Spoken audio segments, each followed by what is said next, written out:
The station called Ethera Prime floated in the empty dark between three star systems like a diamond someone had forgotten. It was old. Older than most of the species that used it. Its crystal walls bent the light of distant suns into colors that had no names in any human language, and its corridors stretched for hundreds of kilometers in every direction.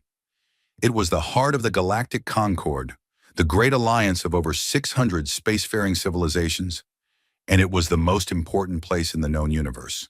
On this day, it was also very, very crowded. Every 100 years, the Concord held its grand summit. Delegations arrived from every corner of the galaxy. Ships of every shape and size filled the docking rings. Some were elegant and silver, some were grown from living coral, some were so large they blocked out the stars behind them. The air inside the station buzzed with 1,000 languages, translated in real time by tiny machines that floated like dust in the recycled air. And into this ancient, proud, magnificent gathering, the humans arrived. Their ship was called the ESS Perseverance. It was not elegant. It was not grown from coral. It was a thick, heavy thing made of dark metal and welded plates, powered by fusion engines that glowed an ugly orange at the back. Compared to the ships around it, it looked like a rock someone had thrown into a garden of flowers. The aliens in the docking ring stopped what they were doing and stared. A few of them made sounds that, in their cultures, meant laughter. Others simply turned away. One tall, unthin creature with 4 arms leaned toward its companion and said something that the translation machines turned into. How did it even get here without falling apart? Ambassador Elara Voss stood at the airlock of the Perseverance and watched the docking clamps lock into place. She was a tall woman with dark skin and short gray hair, and she wore a simple black uniform with a small blue planet stitched over her heart. She had spent 30 years in Earth's diplomatic service. She had negotiated peace deals in burning deserts and signed treaties in frozen mountain passes. She had talked down warlords and convinced governments to feed their people instead of bombing them. None of that had been as hard as this.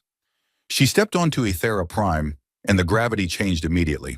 The station kept its gravity at 4.7 meters per second squared, the galactic average. To Elara, it felt like someone had taken half the weight off her shoulders. She felt light, almost floating. Every step wanted to bounce. She kept her steps steady. She had trained for this. Behind her, her team of 12 followed in the same black uniforms. They were scientists, translators, soldiers, and engineers. Every one of them had volunteered for this mission, knowing they would be the first humans most of these species had ever seen. Every one of them had been told the same thing before they left Earth. They will laugh at you. Let them. The welcoming ceremony took place in a vast hall at the center of the station. The ceiling was so high it disappeared into soft blue light. And the floor was made of something that looked like frozen water, but was warm to the touch. Thousands of delegates filled the curved rows of seats, and in the center, on a raised platform, stood the leaders of the Concord's most powerful species. Elara recognized them from the briefing files. The Ilwari, with their long, floating bodies and 6 golden eyes. The Drenkai, short and wide, their skin like polished stone. The Maori, who looked like walking forests, their limbs covered in soft green moss. And at the center of them all, standing taller than the rest, was Archon Thival of the Velkari Dominion. The Velkari were the galaxy's top military power. They had held that position for over 1,000 years, and Thival was the latest in a long line of rulers who believed that strength was the only thing that mattered. Well, he was lean and sharp, with silver skin and eyes like black glass. His armor was white and gold, and he wore it even here, at a summit of peace, because the Velkari did not believe in peace. They believed in control. Thival looked down at the human delegation the way a person might look at a small insect walking across their dinner table. Not with fear, not with anger, but with a kind of tired amusement. "We welcome the newest observers to our gathering," Thival said. His voice was smooth and deep, and the translation machines carried it to every ear in the hall. "The species called humans, from the planet called Earth." He paused.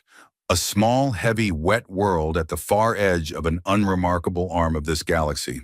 Soft laughter moved through the hall like wind through grass.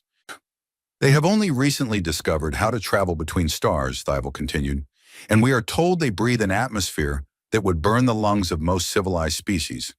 They drink a liquid that can dissolve metal. And they evolved under a gravitational pull of 9.8 meters per second squared. The laughter grew louder. 9.8 was nearly double the galactic average.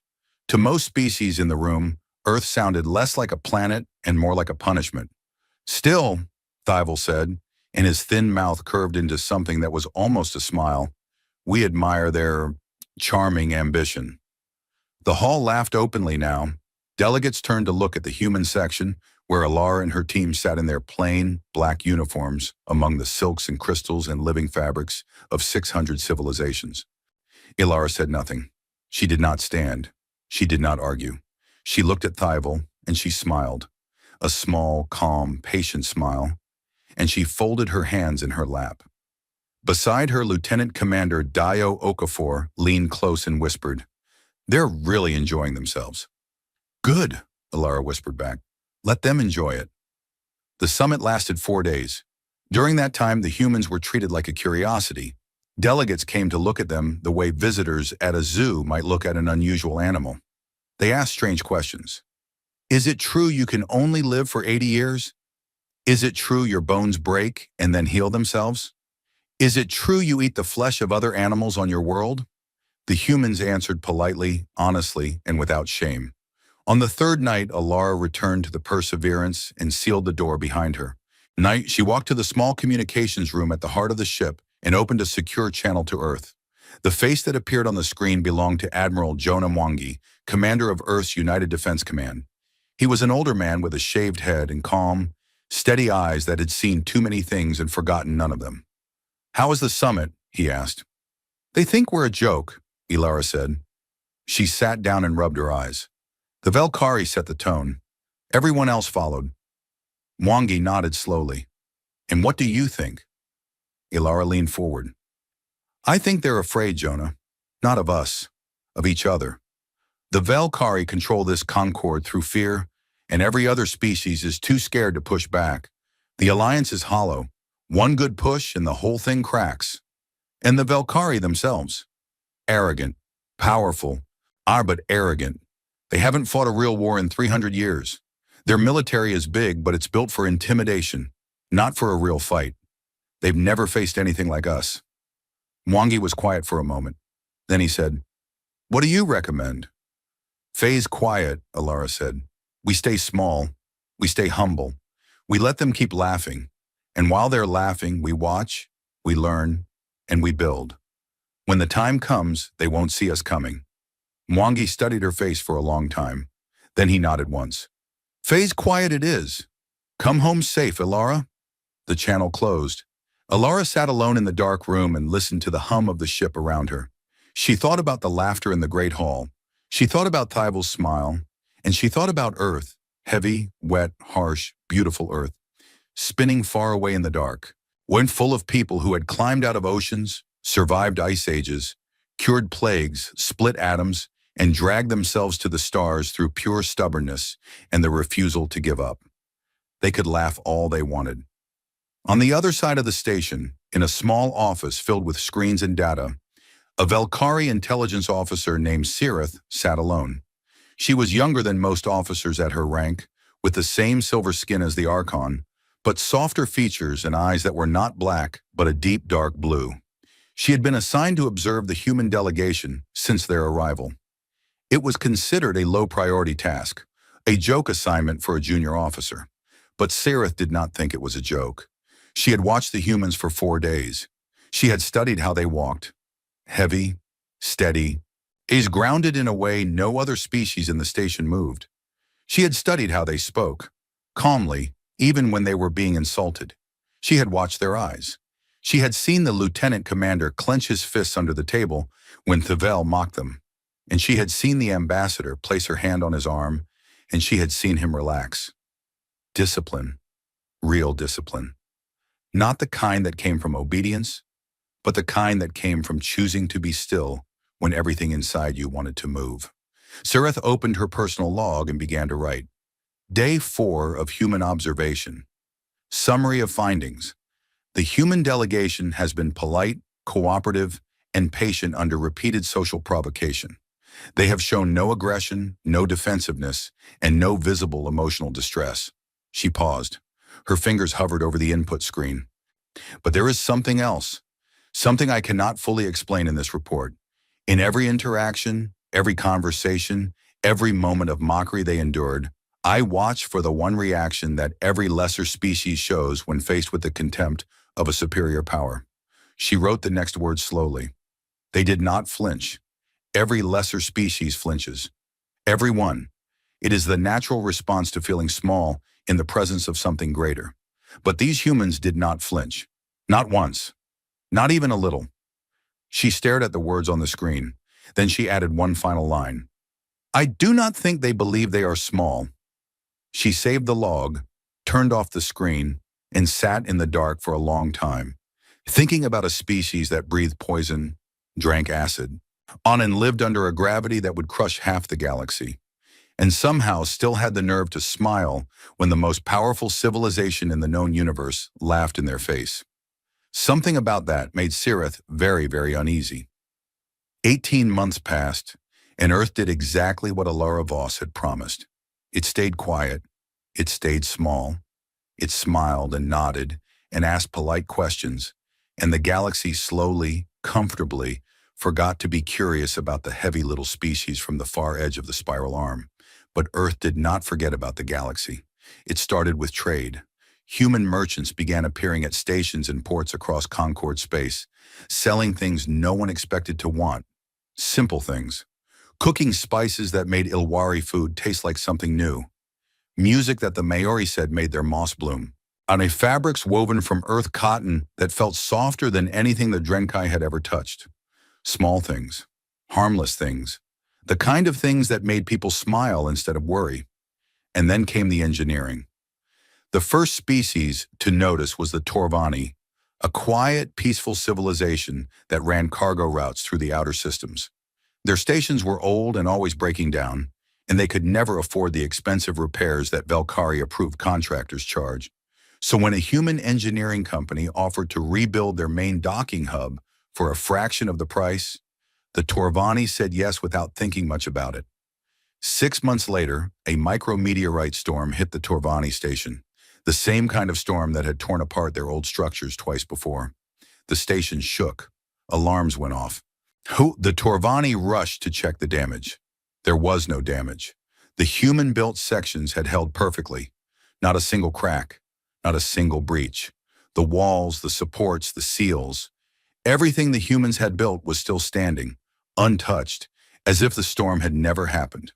The Torvani chief engineer stood in front of the wall and pressed his four-fingered hand against the metal. It was warm and solid and did not bend even slightly under his touch. What is this material? He asked the human engineer who had come to inspect the work. The woman shrugged. Standard Earth-grade construction alloy, nothing special. But it was special, because Earth-grade meant it was built for a world where the gravity never stopped pulling, where the storms never stopped coming, where the ground shook and the oceans rose and everything tried to tear everything else apart. The humans did not build things to be pretty.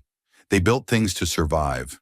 And to the rest of the galaxy, which had evolved in lighter, gentler worlds, human engineering was not just strong, it was impossibly, absurdly, almost laughably overbuilt. Within a year, every small species in the outer systems wanted human-built stations, human-built ships, human-built anything.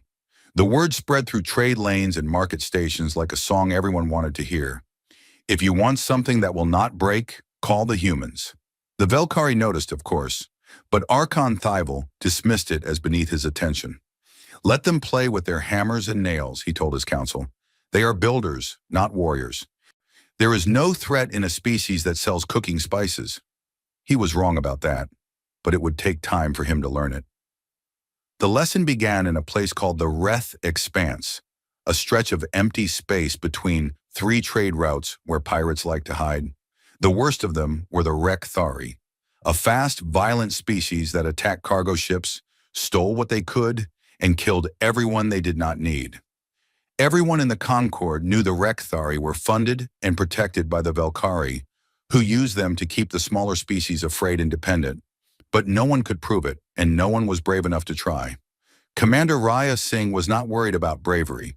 She was worried about getting to the distress signal on time. Raya was the captain of the Iron Bloom, a human patrol frigate assigned to protect trade routes near Earth's growing network of stations. She was 34 years old, born in a village in northern India, and she had the kind of face that could go from a warm smile to a cold stare in less than a second. Her crew of 40 loved her because she never asked them to do anything she would not do first. The distress signal came from a Torvani cargo fleet, 6 ships carrying medical supplies to a colony that was running out of time. The Rekthari had hit them hard. 2 ships were already crippled. The others were trying to run. The Iron Bloom dropped out of slip space like a fist through a paper wall. Raya took one look at the situation and made her decision. "All hands boarding stations," she said. "We're going in." Her first officer, a broad-shouldered man named Kofi Asante, looked at her. "Their flagship is 3 times our size, Commander." "I know," Raya said. "That just means there's more room to work." The Iron Bloom fired a volley of kinetic rounds to get the Rekthari's attention, then closed the distance before they could react. Boarding pods launched from the frigate's sides and punched through the pirate flagship's hull like needles through cloth. What happened next became the most watched piece of footage in the history of the Galactic Concorde. The Rekthari had evolved on a world with a gravitational pull of 3.1 meters per second squared.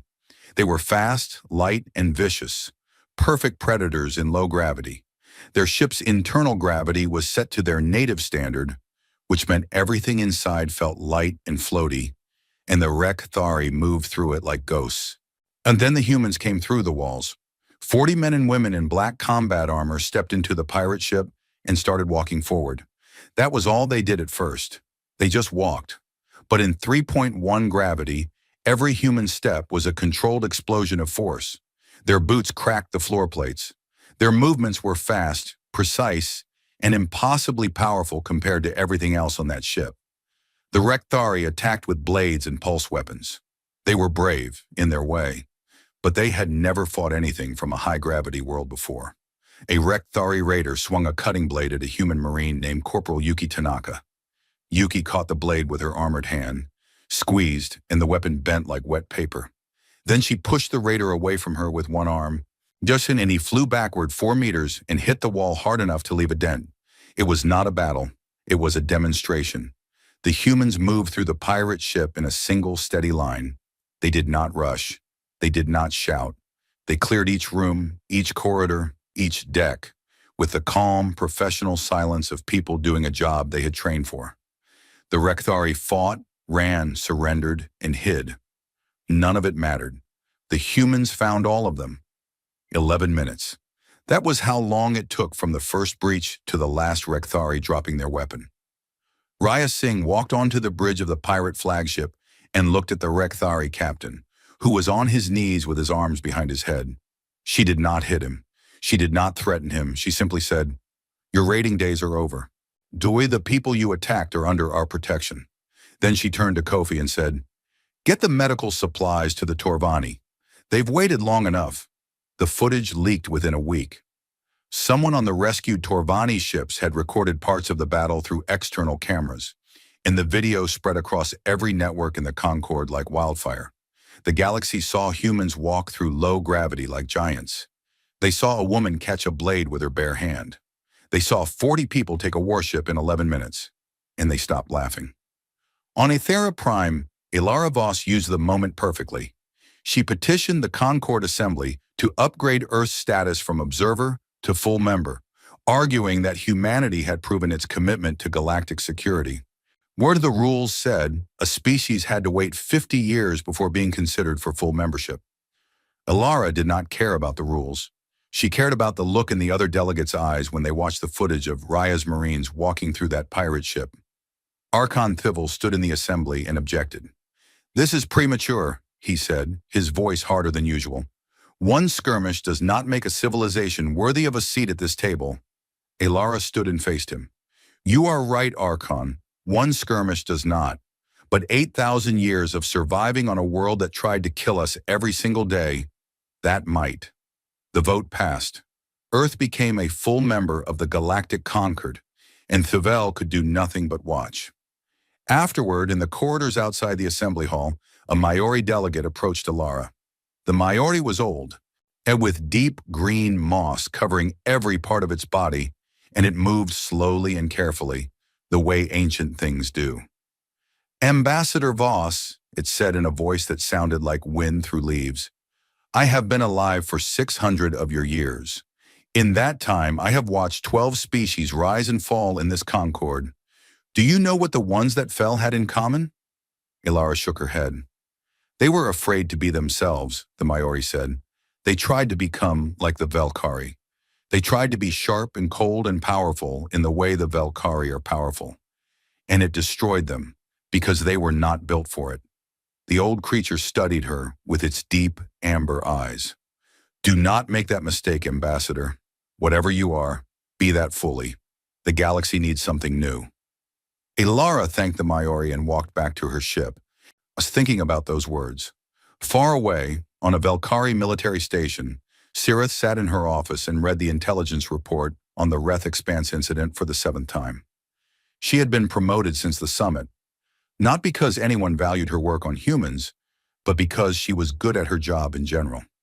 But she had not stopped watching the humans. She could not stop.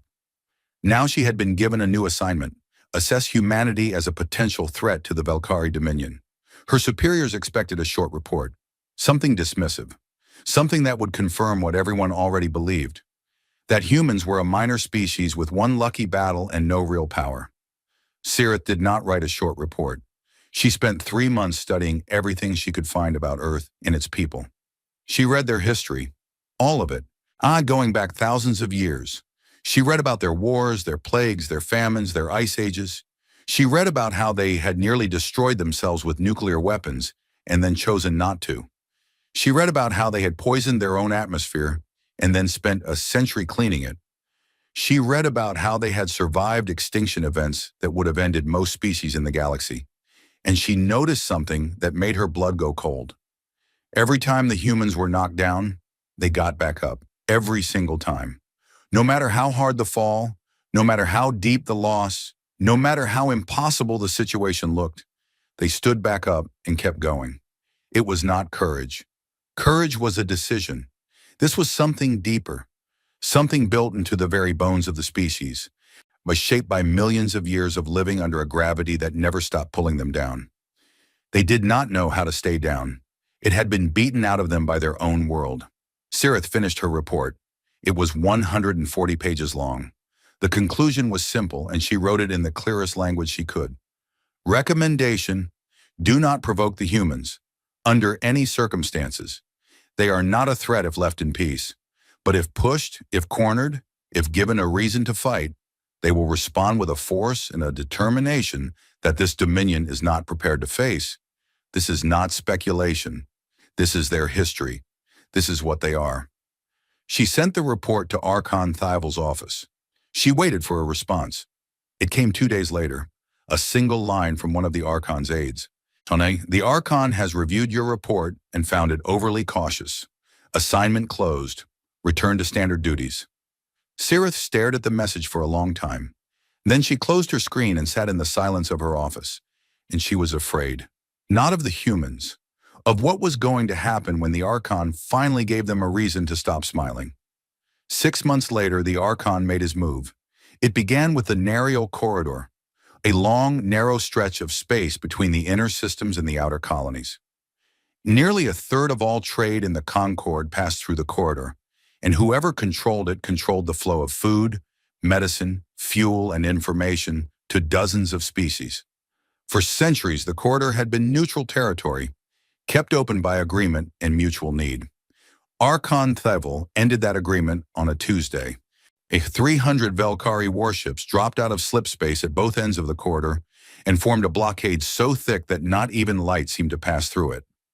Within hours, supply lines to 47 species were cut. Cargo ships that tried to pass were turned away. Those that did not turn away fast enough were destroyed. The Velkari released a statement. It said that aggressive human expansion near the corridor had created a security threat that required a military response. It said the blockade was temporary.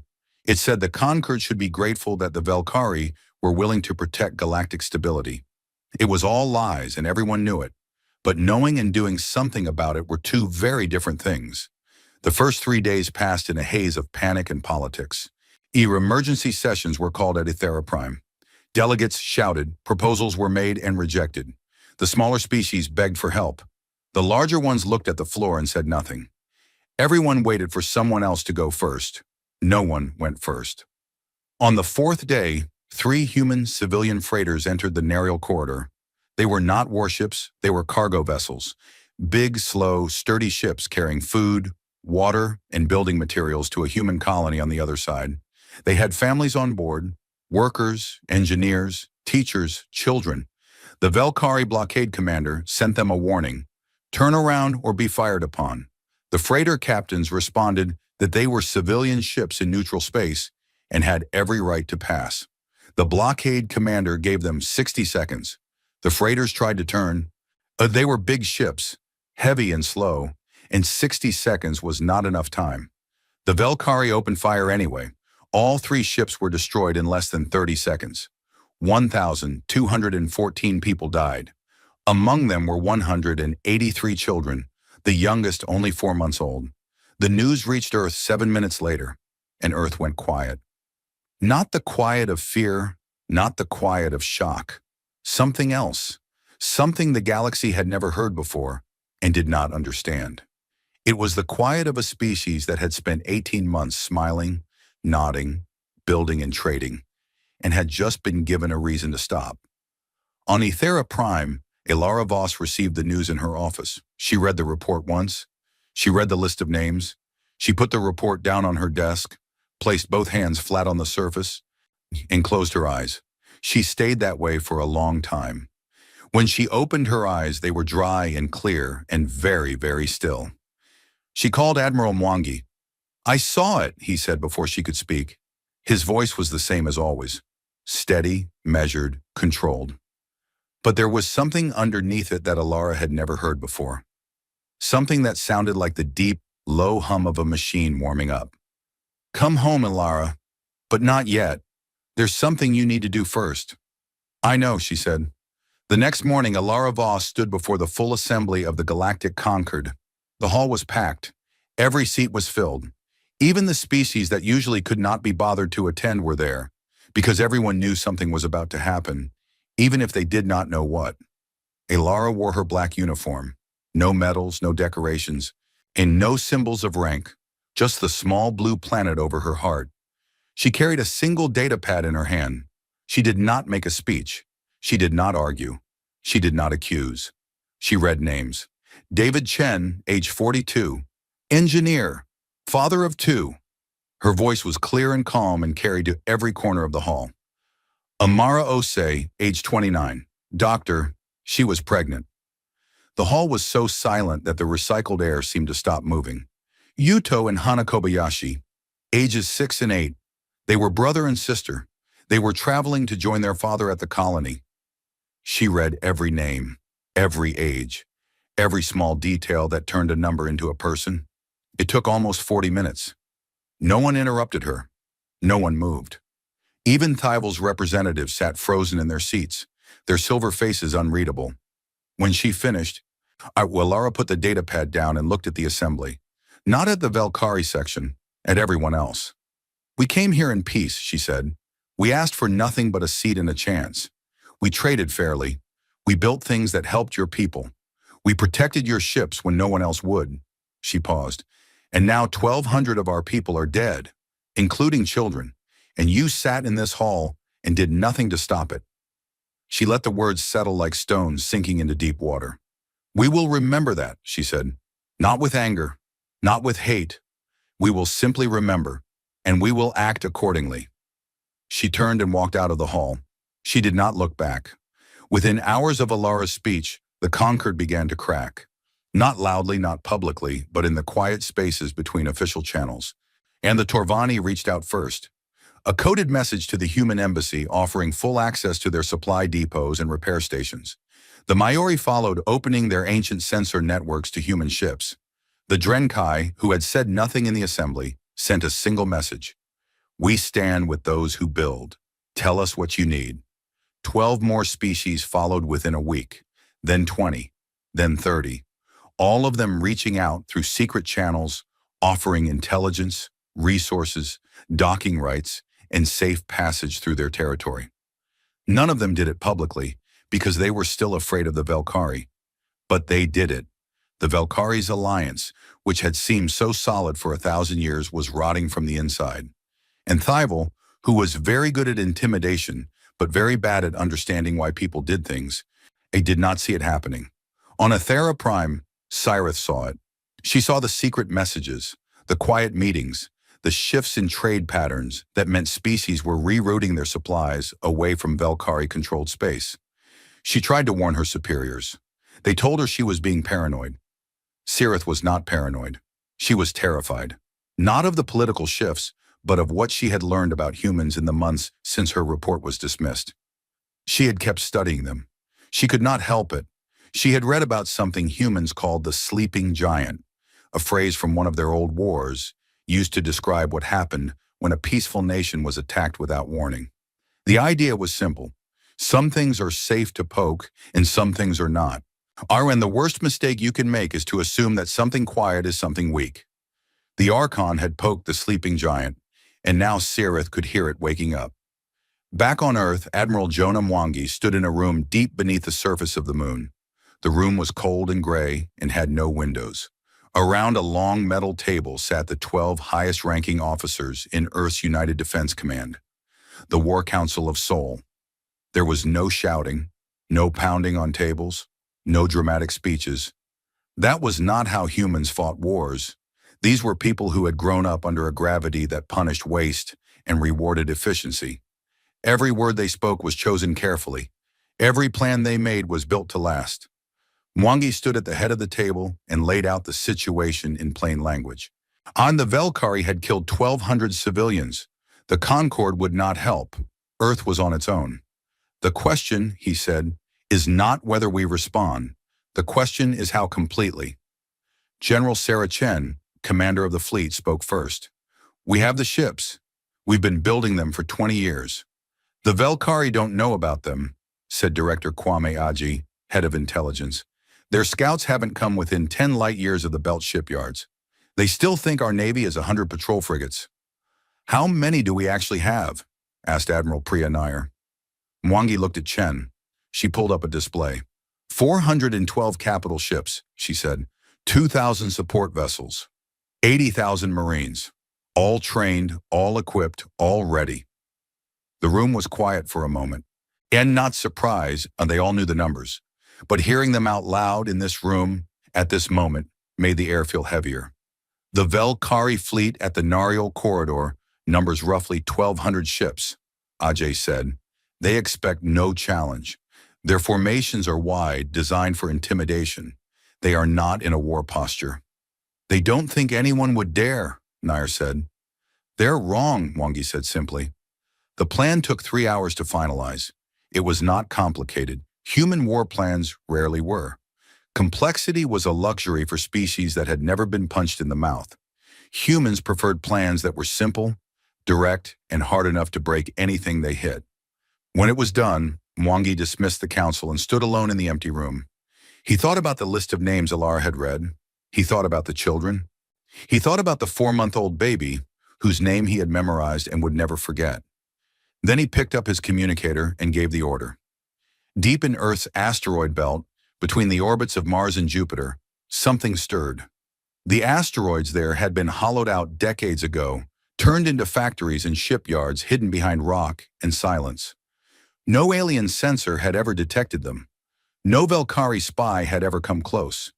Enormous doors, carved into the face of an asteroid the size of a small moon, began to open.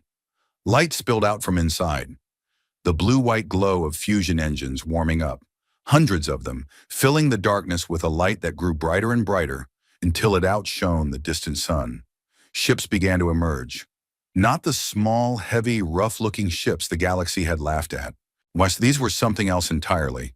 They were massive, dark, angular things, built like fortresses that could fly. Their hulls were made of alloys forged under Earth's gravity, metals that had been compressed, layered, and hardened until they could take a hit that would shatter anything else in the galaxy. Their weapons were hidden behind armored plates. Their engines burned with a steady, patient fire. This was the Leviathan fleet, Earth's answer to a galaxy that had mistaken patience for weakness and silence for fear. Ship after ship after ship emerged from the asteroid shipyards, forming up in the cold dark of the belt.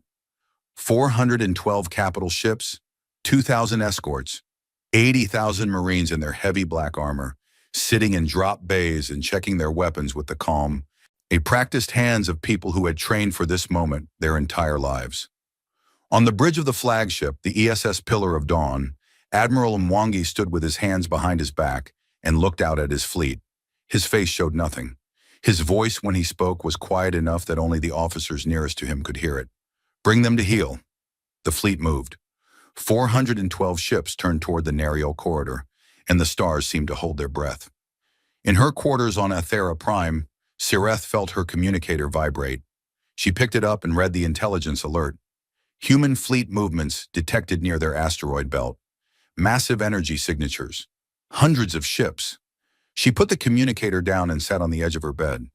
She thought about her report, the one the Archon had deleted. She thought about the words she had written. "Do not provoke the humans." She closed her eyes and whispered to the empty room. "You fools, you absolute fools." Fleet Commander Valen of the Velkari Dominion was eating his midday meal when the first sensor alert came through. He was sitting in his command chair on the bridge of the Throne of Veils, the Archon's personal flagship and the largest warship in the Concord, and he was not worried about anything. Why would he be? He had 1,200 ships arranged in a perfect blockade formation across both ends of the Nariel corridor. He had enough firepower to melt a small planet, and he had the absolute certainty, deep in his bones, that no one in the galaxy was stupid enough to challenge the Velkari Dominion in open battle. The sensor officer interrupted his meal with a voice that was not quite steady. "Commander, we are detecting slipspace exits, multiple signatures, bearing directly ahead." Valen put down his food. "How many?" The sensor officer's silver face went a shade lighter. "Still counting, Commander. 400, 500. The count is still rising." Valen stood up. "On screen." The main display filled with light, and then the light took shape. They came out of slipspace in a single massive wave. Hundreds of ships appearing out of nothing, like fists punching through a curtain. They were dark, angular, heavy-looking things, nothing like the elegant curves and flowing lines of Velkari warships. They looked like they had been carved from solid rock by people who cared nothing about beauty and everything about survival. And the human fleet arranged itself with a speed and precision that made Valen's stomach tighten. There was no confusion, no hesitation, no ships drifting out of position. Every vessel moved to its exact place in a formation Valen had never seen before. A dense, layered wall of ships, each one slightly overlapping the next, like the scales of some enormous armored creature. The humans called it the Phalanx. It was named after an ancient fighting formation from Earth's history, used by soldiers who carried heavy shields and stood shoulder to shoulder, presenting an unbreakable wall to the enemy. The idea was the same now as it had been 4,000 years ago. Get close, take the hits, and do not break. Valen opened a communication channel. "Human fleet, this is Fleet Commander Valen of the Velkari Dominion. You are entering restricted space. Turn back immediately, or you will be fired upon." The response came 10 seconds later. It was not from an admiral or a fleet commander. It was a simple text message, transmitted on an open channel so that every ship in both fleets could read it. It said, "We remember their names." That was all. No threats, no demands, no negotiation. Just 4 words and the weight of 1,200 dead behind them. Valen felt something he had not felt in a very long time. It took him a moment to recognize it, because it had been so many years since he had experienced it. It was doubt. He pushed it down. He had 1,200 ships. The humans had perhaps 500. The math was simple. "All ships," Valen said, "open fire." 1,200 Velkari warships unleashed their weapons at the same moment. The space between the two fleets filled with light, beams of superheated plasma, pulses of directed energy, streams of particle fire that could cut through the hulls of most ships like a hot wire through soft metal. It was the most concentrated barrage the Valkyrie had ever fired. It was enough to destroy a fleet 3 times the size of the one in front of them. The human ships took it all. The plasma hit their hulls and splashed across the surface like water hitting stone. The particle beams struck and scattered. The energy pulses slammed into layered armor plates that had been designed on a world where everything was heavier, harder, and more brutal than anywhere else in the galaxy. The human ships shook. Their outer plating glowed red, then white. Pieces broke off. Antenna arrays melted. Sensor dishes shattered. Oh, but the ships kept coming. Valan watched the human fleet advance through his barrage the way a person might watch a wall of water approaching a city. The wall does not care about the buildings in its path. It does not care about the defenses. It simply comes, and it does not stop. "Increase fire," Valan ordered. "Concentrate all batteries on their lead ships." The Valkyrie fleet doubled its output. The front line of human ships took enormous punishment. 2 of them broke apart, their hulls finally giving way under the sustained assault. 3 more fell out of formation, trailing fire and atmosphere. But the rest closed the gaps and kept coming, and the distance between the 2 fleets grew smaller with every second. On the bridge of the Pillar of Dawn, Admiral Mwangi stood with his hands clasped behind his back and watched the damage reports scroll across his display. He was losing ships. He knew he would. The phalanx was not designed to avoid damage. It was designed to take damage and keep moving, to absorb the enemy's best punch and then deliver one of its own. "Distance to engagement range?" he asked. 40 seconds, Admiral." Mwangi nodded. "All ships, prepare kinetic lances, fire on my command." The kinetic lance was humanity's answer to a galaxy that fought with energy weapons. Most species used plasma, lasers, or particle beams because they were clean, fast, and worked well at long range. Humans, being humans, had looked at all of that and asked a different question. What if we just threw something really heavy, really fast? In the kinetic lance used artificially generated gravitational fields, technology that humans had developed from studying their own planet's pull, to accelerate solid metal projectiles to a significant fraction of the speed of light. The projectiles were simple, dense rods of tungsten and depleted uranium, forged under Earth's gravity, each one about the size of a human arm. There was nothing elegant about them. They did not glow. They did not hum with exotic energy. They were just pieces of metal moving so fast that the laws of physics turned them into weapons of terrible power. The distance closed. 30 seconds. 20. 10. "Fire," Mwangi said. 400 human ships fired their kinetic lances at the same moment. The projectiles left their barrels at speeds that made them invisible to the naked eye. They crossed the remaining distance in less than a heartbeat. The Valkyrie shields were designed to stop energy weapons, plasma, lasers, particle beams.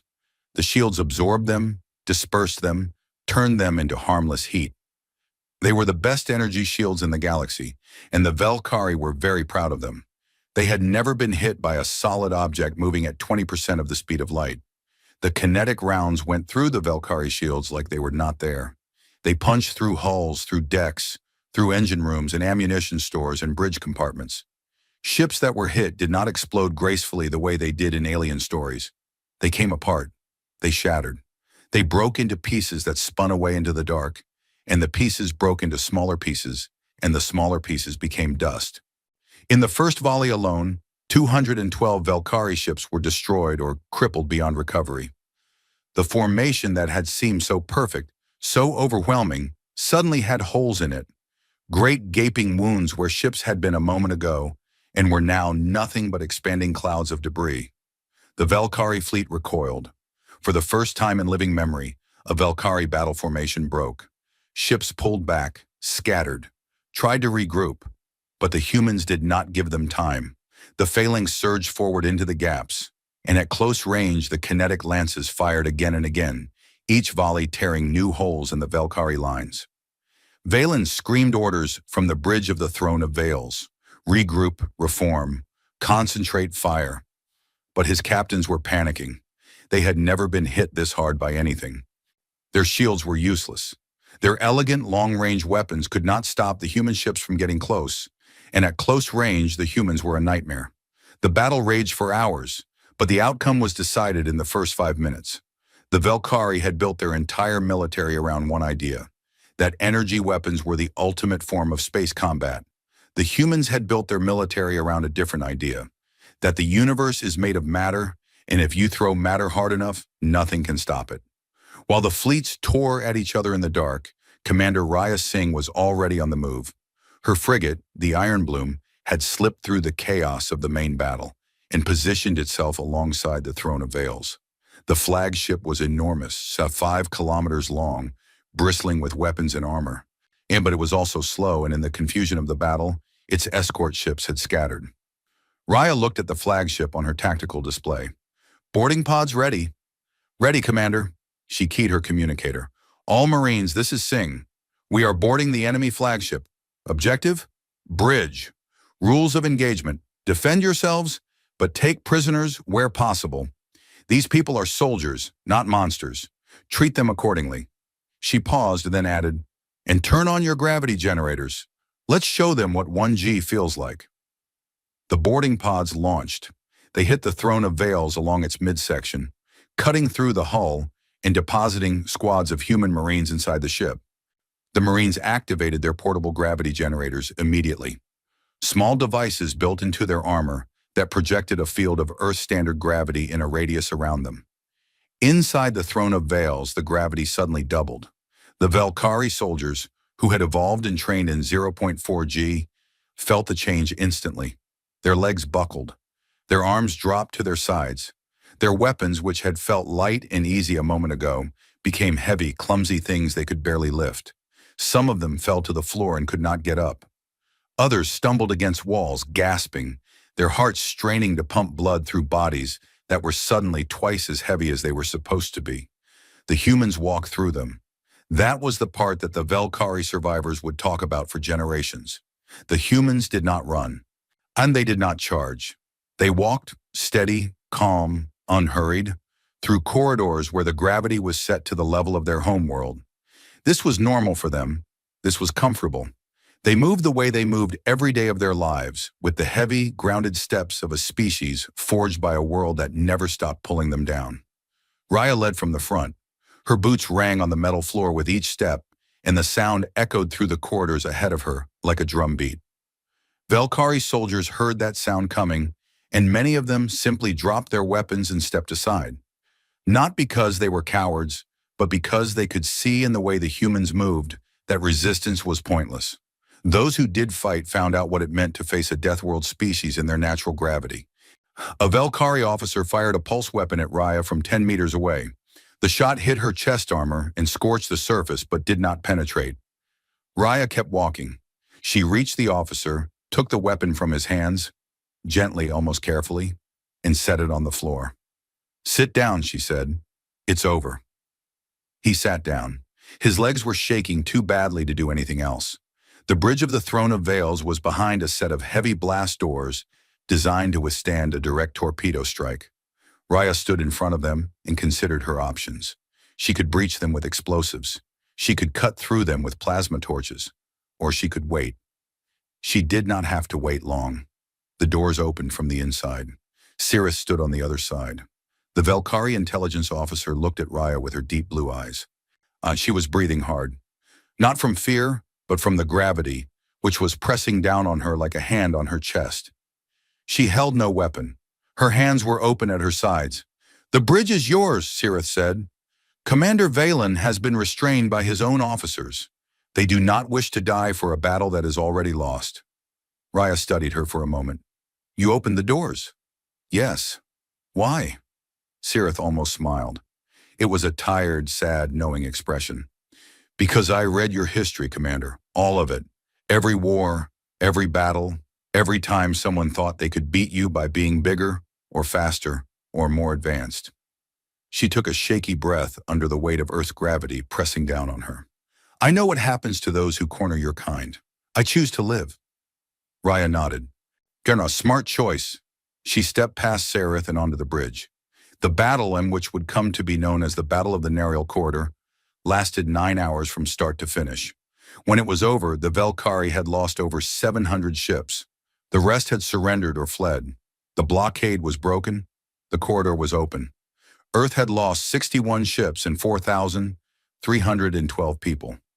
Admiral Mwangi ordered their names recorded and transmitted to every human ship in the fleet so that no one would forget.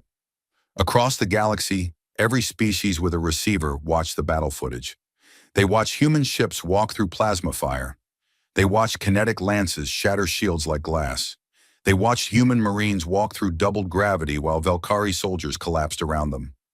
On Ethera Prime, a Concord diplomat sat in a viewing room with colleagues from a dozen species. The room was silent. The footage played on a loop. The diplomat, an elderly Ilwari with 6 golden eyes that had seen many things in a long life, turned to a colleague and whispered the words that would be quoted in history books for centuries to come. We laughed at them. We actually laughed. The war was over. It had lasted 9 hours. But the hard part, the part that mattered, was just beginning. In the days after the Battle of the Narial Corridor, the galaxy held its breath. Every species, every government, every intelligence service in the Concord waited to see what Earth would do next. They knew the pattern. They had seen it 1,000 times in galactic history. A young, strong species defeats an old, powerful one, and then the young species takes what the old one had: territory, wealth, control. That was how it always went. That was how power worked. Earth did not take anything. Ambassador Ilara Voss returned to Ethera Prime 3 days after the battle. She came alone in a small shuttle, without guards or escorts. She walked through the corridors of the station in her plain black uniform with the small blue planet over her heart, and she looked tired. Not the tired of someone who had not slept, but the tired of someone who had carried something heavy for a very long time and was not done carrying it yet. She requested an emergency session of the Concord Assembly. It was granted within the hour. Not because the Concord's rules required it, but because no one in the galaxy was going to say no to the humans right now. The assembly hall was full again, just as it had been when Ilara first arrived, almost 2 years ago. But the atmosphere was completely different. There was no laughter now, no whispered jokes about the heavy little species from the death world. The delegates sat in their seats and watched Ilara walk to the speaking platform with the careful, quiet attention of people who had learned, painfully and too late, to take this woman seriously. Ilara stood at the platform and looked out at 600 civilizations. She took a breath. 3 days ago, she said, our fleet defeated the Velkari Dominion in battle. Their military is broken. Their blockade is destroyed. Their flagship has been captured, and their fleet commander is in our custody. She paused. In the hall was so silent that the sound of her breathing was picked up by the translation machines and carried to every ear. We could, right now, claim the Velkari's territory. We could take their worlds, their stations, their resources. We could install human governors and human laws and make the Velkari answer to us the way they have made all of you answer to them for 1,000 years. No one moved, no one breathed. We will not. A ripple went through the hall, not sound exactly, more like a wave of something no one could name. Surprise maybe, or relief, or the strange, unsettling feeling of watching someone with absolute power choose not to use it. Ilara continued, we did not come to the stars to build an empire. We did not fight this war to become the next species that rules through fear. When we fought because our people were killed, and we will not apologize for defending them. But the war is over now, and it is time to build something better than what came before. She held up a data pad.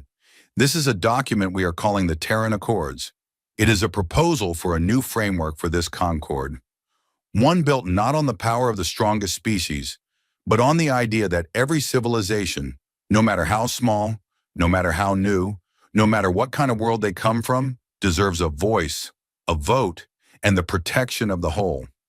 She laid the data pad on the platform. The Terran Accords include 3 things. First, a mutual defense agreement. An attack on any member species will be treated as an attack on all. No more blockades, no more bullying. No more watching from the side while people die. Her eyes moved across the hall, and several delegations looked away. Second, a fair trade agreement. No species will be allowed to control trade routes or supply lines for the purpose of coercion. The Narial corridor and every other major passage will be kept open and protected by a joint fleet. Third and most important, a guarantee. No species in this concord will be dismissed, mocked, or treated as less than any other because of their origin. It does not matter if you come from a gas giant or a moon or a world with 10 times the gravity of this station. You are here. You exist. You matter. And from this day forward, that will be written into the laws that govern us all. She stepped back from the platform. That is our proposal. You are free to discuss it, amend it, or reject it. We will not force it on anyone, but we believe it is the right thing to do, and we hope you will agree. The Assembly voted that evening. The Terran Accords passed with the support of 587 species out of 612. It was the largest majority in the history of the Concord. Even species that had never agreed on anything before voted yes, because for the first time in 1,000 years, someone was offering them a future that was not built on fear. The Velkhari were not excluded. This was the part that surprised everyone the most. Under the Terran Accords, the Velkhari Dominion was stripped of its exclusive military authority and its control over Concord security. Their fleet was reduced to a defensive force. Their intelligence networks were disbanded. But they were offered a seat at the new table. The same seat as everyone else, no higher and no lower. Archon Thivel, who had been captured during the battle and transported to a holding facility near Earth, expected to be executed. That was what the Velkhari did to defeated leaders. It was what he would have done. Instead, Alara Voss came to see him. His cell was not a cell in the way he understood it. It was a room. A plain, clean, comfortable room, with a bed, a desk, and a window that looked out at the stars. There were no chains, no guards inside the door. Just a lock that kept the door closed, and a woman in a black uniform who sat down across from him and folded her hands on the table. Thivel looked at her with his black glass eyes. He was thinner than before, and his silver skin had lost some of its shine. He looked old in a way he had not looked before the battle. "Have you come to tell me my sentence?" he asked. "There is no sentence," Alara said. He stared at her. "I killed your people. 1,200 of them. Children." "Yes," Alara said. "You did. And you are not going to kill me for it." "No." "Why?" Alara was quiet for a moment. She looked at the stars through the window, and then she looked back at Thivel. "Because we do not destroy what we defeat," she said. "We were not built that way. Our world is heavy, Archon. The gravity never stops pulling. Everything on Earth, every tree, every animal, every drop of water, is constantly being pulled down. And the only way anything survives is by getting back up, over and over and over again." She leaned forward slightly. "Falling means nothing to us. We have been falling our entire existence.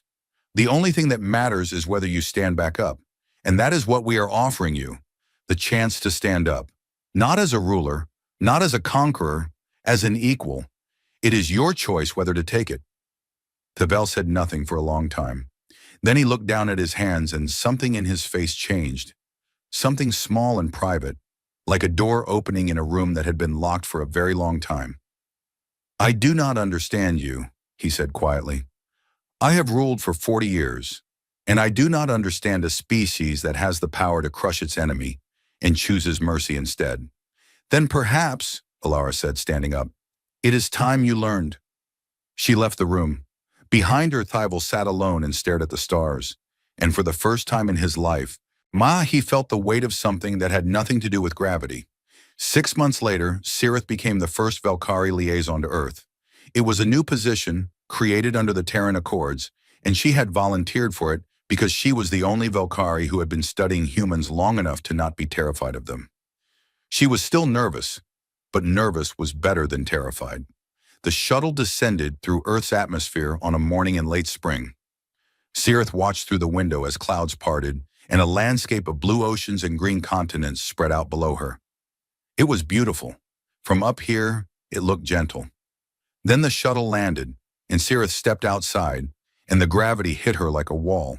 She had known intellectually what 9.8 meters per second squared would feel like. She had read the numbers. studied the simulations and worn weighted suits to prepare. None of it came close to the real thing. Every part of her body was heavy. Her arms hung at her sides like they were made of stone. Her legs shook with each step. Her chest felt like someone was sitting on it, and every breath was a conscious effort, a fight against a force that pushed down on her from every direction, all the time, without mercy and without pause. She took 3 steps away from the shuttle and stopped. She could not go further. Her legs would not carry her. She stood on the surface of Earth, under an open blue sky, surrounded by green grass and warm air that smelled like rain and growing things, and she could not move. This was where they came from. This was what had made them. Every day of their lives, from the moment they were born to the moment they died. Yet the humans lived under this weight. They walked under it, ran under it, built under it, loved under it. It pulled at them constantly, endlessly, and they simply carried it. They carried it so naturally, so completely, that they did not even think about it. It was just part of who they were. Sareth felt tears forming in her eyes, not from sadness, from understanding. She finally truly understood what she had only known as facts and numbers before.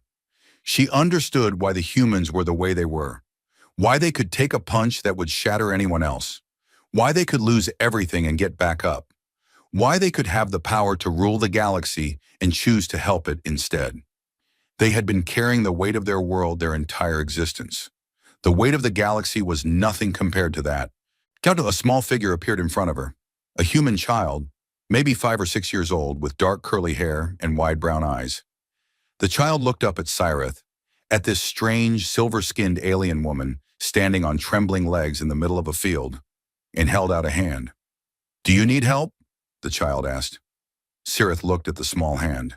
She thought about the Archon's speech at the summit, about the laughter, about the blockade and the battle, and the 1,200 people who had died because her people could not imagine that anything from this heavy, wet, impossible little world could ever matter. She took the child's hand. It was small and warm and surprisingly strong, the way everything on this planet was surprisingly strong. And with the child's help, Sareth took a step forward, then another, then another. Each one hurt. Each one was a fight against a force that wanted to drag her to the ground, but she kept going, because the child kept walking beside her, steady and patient, matching her pace without complaint. This was what the humans did. This was all they had ever done. They reached out their hands and they helped you carry the weight, and they walked beside you until you could walk on your own. In the years that followed, Earth became something new in the galaxy. Not a military power, though no one doubted it could fight. Not an empire, though its influence spread to every corner of the Concord. Earth became known by a different name, a name that the Maori elder had unknowingly predicted when she told Alara to be fully whatever she was. They called it the Forge. Species from across the galaxy began sending their young to train on Earth. Not for war, but for resilience. Young aliens came to walk under Earth's gravity, to feel what it was like to carry that weight, and to learn the lesson that the planet taught everyone who stood on its surface. You can be pulled down every moment of your life and still choose to stand tall. Some of them lasted days, some lasted weeks. A few, the strongest and most determined, lasted months. And when they returned to their homeworlds, they were different, harder in a way, but also kinder, because they had learned that true strength was not about being able to crush someone weaker. It was about being able to carry someone who could not carry themselves. On the anniversary of the Terran Accords, Alara Voss stood before the Concord Assembly one final time. She was older now, her gray hair white, her face lined with years of work and worry and quiet, stubborn hope. But her eyes were the same, dark, warm, and absolutely unbreakable. The hall was full, every seat was taken, and when she walked to the platform, the silence that greeted her was not the silence of fear or submission. It was the silence of respect. 2 years ago, she said, I stood in this hall and you laughed at us.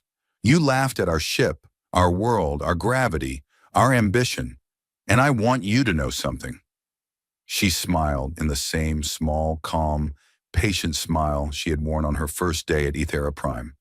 You were right to notice those things. You looked at our world and saw a wasteland of crushing gravity, poison air, and endless struggle. And you were right. That is exactly what Earth is. It is heavy, it is harsh. It is a world that has been trying to kill everything on it for 4 billion years. She paused. And that is exactly why, when the weight of the galaxy fell on our shoulders, we did not even notice. She looked out at 600 civilizations, and her voice was steady and warm and carried to every corner of the hall. We were already carrying it. The hall erupted, not in laughter this time, in something else, in the sound of 600 species rising to their feet at the same time, in a wave that started at the front and rolled to the back, and filled the ancient crystal walls of Aethra Prime with a roar that had no translation because it meant the same thing in every language. Elara stood at the center of it and closed her eyes, and she thought about Earth. Small, blue, impossibly heavy, spinning in the dark at the edge of an unremarkable arm of an ordinary galaxy, and burning so very, very bright